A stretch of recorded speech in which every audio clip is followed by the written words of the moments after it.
As for the central bank, look, I'm in two minds as to whether central bank should exist at all or whether the money supply should actually, be in the free market. I tend to think it should be free market determined, but that's a different issue. But let's have a look at Argentina. If you think inflation's high here, they've got a 140% inflation rate in Argentina.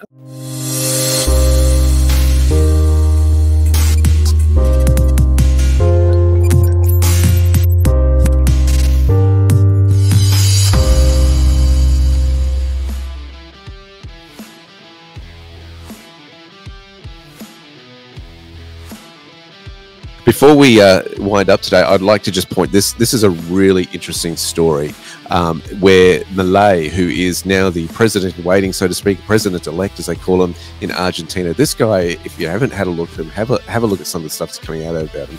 He's out there, right? And he has won the recent election, and he is coming out and saying that shutting down the central bank is non-negotiable. He's going to do it. He's going to do that.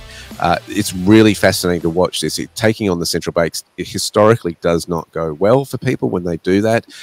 If some have been assassinated, some leaders and presidents, and that when they do that, you dive into what was actually going on behind the scenes in terms of the banking sector. That is a biggie, a big call. Now, I'm not saying that this is going to happen to this gentleman at all by any means, stretch of the imagination, but historically, this is a big, big call. Now, some of the major hurdles that they're saying for him to implement some of his more radical reform plans, which include dollarizing the economy, shutting the central bank, and privatizing state companies like YPF, which will take them time if they can all be done at all.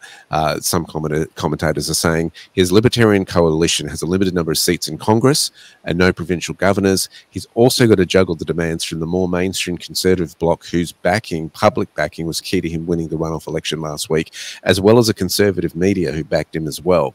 So keeping all those people happy in politics is going to be a real challenge if he's going to actually do what he said he's promised he's going to do. So if he does manage to shut down the central bank, what sort of, is there going to be expected, like there's going to be a flow-on effect internationally? Or will they have to sort of, like when they were talking about leaving the EU with Britain, they had to renegotiate all their trade deals. Is there going to be any of that going on as well in Argentina? I think definitely. Look, let's say hypothetically he can pull this off, right?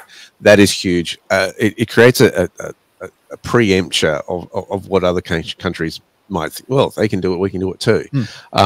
What's interesting at the same time is you've got to remember the BRICS nations are moving away from the US dollar. Let's not forget that. That's a very big player here. Yeah. And what we'll see is a lot of these nations going, look, if you want to play in our playground, this is what we're going to demand. You're going to have to do it by these rules.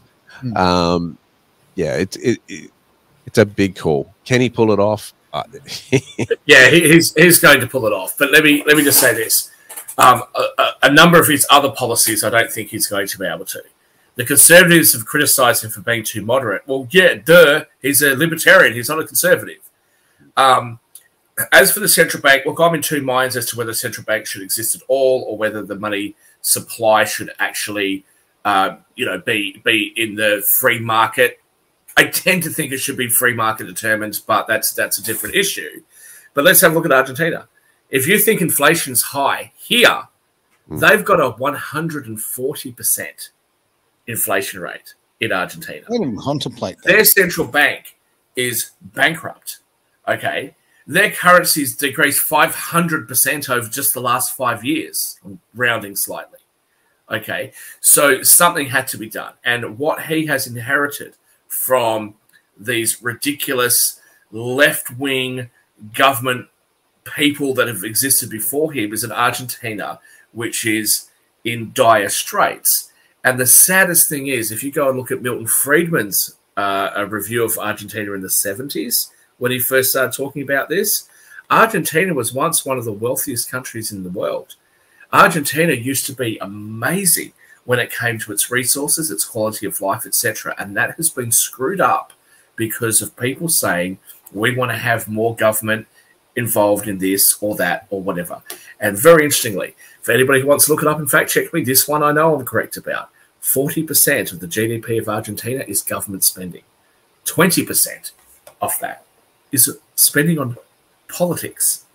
So, you know, clearly Argentina has all sorts of issues, and I think it's going to take a libertarian or even a conservative to fix it.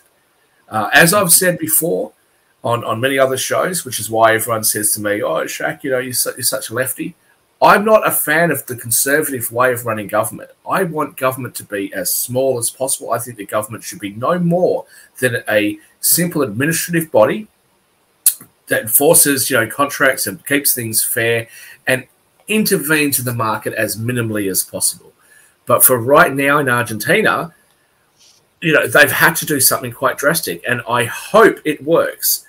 Will it have the effect of shutting down central banks all over the world? Probably not.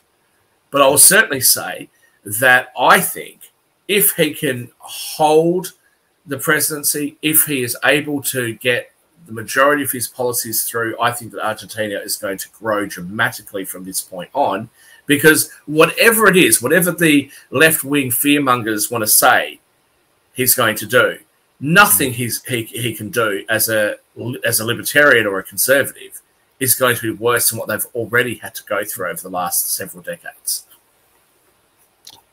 Well, what a positive thought. It just shows there's still hope. I know. It is very positive because what we're seeing is decades and decades of problems with governments, right? Yep. The people are rising up globally around the world. We're seeing it in Spain. Absolutely. We're seeing it in Ireland. We're seeing it in England. We're seeing it in the United States. Sure. We're seeing people going, hang on a second, we are fighting for our rights. We are fighting for our freedoms. This is part of that, and that's what's so exciting about that. It really is. Thank you very much for being part of the Greater Wealth here on Edge Radio Australia. We will catch you next week.